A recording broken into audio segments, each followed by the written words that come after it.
Quanto mais folha, melhor, porque ele caminha muito menos e consegue colocar para dentro do seu organismo, ou seja, se alimentar com grande quantidade de capim, ou seja, de quilos por metro quadrado.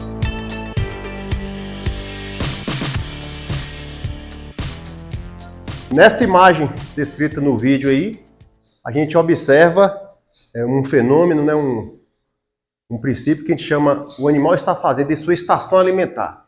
Ele está se alimentando a pasto e observe que o animal ele caminha bem pouco. Ele fica praticamente parado e ele faz uma visada na hora que ele chega nesta área de pastagem que está bem manejada. Então o animal para e ele faz uma amplitude de visão, que a gente chama de estação alimentar. Ou seja, aqui eu tenho um animal e ele faz esta amplitude. E com isto, ele abaixa a cabeça e começa a realizar o pastejo.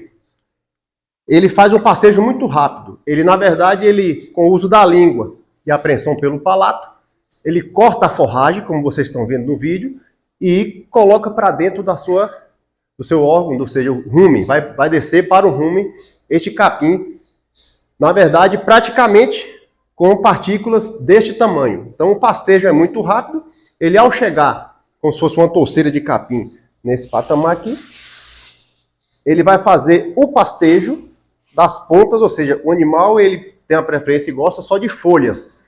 Quanto mais folha, melhor, porque ele caminha muito menos e consegue colocar para dentro do seu organismo, ou seja, se alimentar com grande quantidade de capim, ou seja, de quilos por metro quadrado. Então, o manejo alimentar a pasto, a gente tem que preconizar uma boa oferta de forragem, uma boa cobertura de pastagem nesta área, e que esta área, o animal entre com altura, principalmente braquiária, como está descrito no vídeo, e essa amostra de capim aqui, com 40 centímetros de entrada e sai com 20. Então, quando a gente está trabalhando com alimentação animal a pasto, é importante preconizar isso. E entender que para dimensionar esta área de pasto, a gente vai precisar saber qual a categoria animal, qual o peso desses animais, qual será o consumo deste lote padronizado. No caso, são vacas de leite, e você vai ter aí um parâmetro em consumo de matéria seca durante as 24 horas que esse animal está se alimentando, ou seja, vai para a ordenha, depois vai para o pasto, segunda ordenha vira à noite no pasto, isso é uma metodologia a pasto, e se for uma metodologia com um aporte no coxo, segue o mesmo princípio. Se, por exemplo, o animal precisa comer 16 kg de matéria seca, tem que estimar, o técnico tem que estimar quanto de matéria seca esse animal vai ingerir a pasto. E o complemento vai ter que ser utilizado no coxo, ou na forma de ensilagem, ou uso de uma palma, ou seja, qualquer material que a gente chama como utilização da reserva estratégica para este princípio. E sempre os cálculos para quem é técnico, a gente trabalha com cálculos baseados na matéria seca. A gente fala, o animal precisa comer 12, 13, 14, 16, 18 kg de matéria seca, e nós que somos técnicos, nós temos que transformar esta informação em matéria natural. Se, por exemplo, eu estou uma forragem que tem 14% de matéria seca, por exemplo, como está aqui descrito aqui, em 1 quilo eu vou ter 140 gramas, ou 0,140 kg. Em 100 quilos, o mesmo princípio, eu vou ter 14 kg de matéria seca.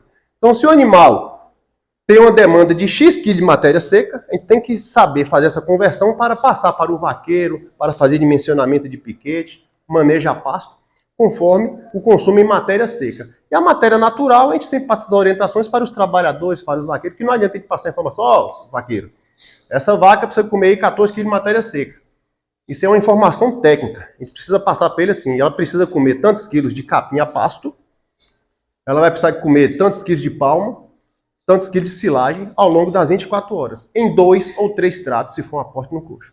Então, seguindo esse princípio da nutrição animal, a gente tem o entendimento de fornecer o consumo de matéria seca para os animais, atendendo a sua demanda, e mais adiante a gente vai fazer os cálculos de qual a quantidade de proteína e NDT e minerais esse animal necessita e se vai ter déficit ou não com aquele alimento que está sendo fornecido.